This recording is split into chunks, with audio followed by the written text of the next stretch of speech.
Nous avons le plaisir de vous annoncer que votre œuvre a été primée par le jury et qu'elle a été classée deuxième dans la catégorie cycle 2. Bravo les enfants! Jeudi dernier, la classe de CE1-CE2 d'Anchambert a enfin découvert le résultat de sa participation à un concours scolaire lancé par la Ligue contre le cancer. Des représentantes de la Ligue étaient présentes pour remettre aux enfants et à leurs professeurs leur récompense pour leur deuxième place. Le thème du concours de cette année était « Les écrans, la santé et nous ». Alors le principe de ce concours, c'est qu'à partir d'un thème de prévention en lien avec la santé des élèves, justement les écoles qui le souhaitent, les classes qui le souhaitent, du niveau maternel jusqu'au niveau 6e, puissent travailler sur ce thème et développent des productions artistiques, quelles qu'elles soient. Ça peut être vidéo, des affiches comme on a là, des livrets, différentes formes, en volume ou à plat, etc. Différentes techniques mises en œuvre.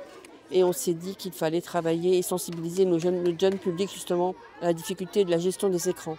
Alors bien évidemment, on ne peut pas vivre sans, mais il faut apprendre à les gérer et à les réguler surtout.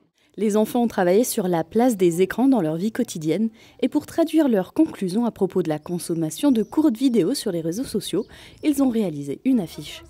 Sur 80 x 60 cm de carton peint à la gouache, ils ont écrit le slogan « Les vidéos, c'est pas bon pour le cerveau ».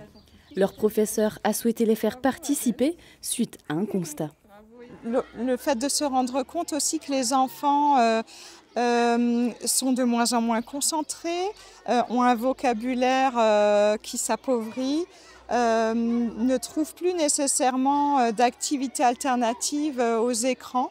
Et c'est ce qui m'a motivée justement pour démarrer ce projet. Même s'il n'y a qu'une seule classe qui ait participé à ce concours, le reste de l'école primaire a également travaillé sur la problématique des écrans.